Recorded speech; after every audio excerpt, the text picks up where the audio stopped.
The Christian life is not sinless perfection. It is a sincere progression. Ulitin ko. The Christian life is not a sinless perfection. It is a sincere progression. What do you mean by that? Hindi na yung buhay mo ay malusob na ganun. Mayroon times na nag-down ka, pero pakyat, ganun ba? Tatlong hakbang pa-forward, isang backward, then tatlong hakbang pa, may isang backward, ganun. Pero hindi pa urong, right? It is sincere progression. The Christian life is not smooth, actually. Because we are still in this world. Sabi ng parang Kristo nga eh. Enter into a narrow path where the way is rugged and rough that leads to life. Broad is the way, smooth is the way that leads to destruction. So the Christian life, as I said, is costly.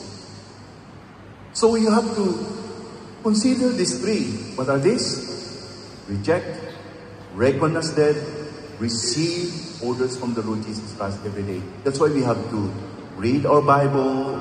Please, kung hindi ka na, wala ka pa na magbasa ng Bible, makikinig ka sa mga podcast, sermons, na, Lord, ano ba sasabihin mo sa akin sa araw na to? Ano ba gusto mong gagawin ko? Ano ba yung kalooban mo sa araw na to? You seek for God's will in your life every day, not your will. When you wake up, you pray, Our Father in heaven, hallowed be thy name, thy kingdom come, thy will be done.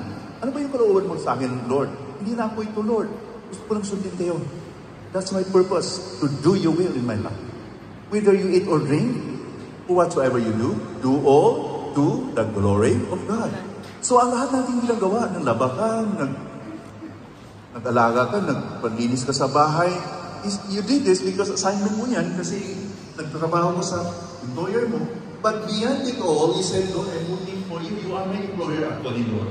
Kung hindi sa inyo, hindi ako makapunta dito, hindi ako magkaroon ng trabaho na ito, Lord. Because you are the one I'm serving.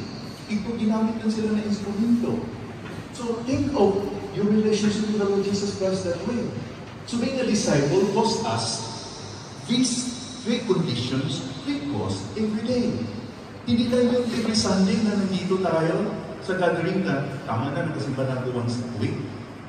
What about Monday to Saturday? What are we doing?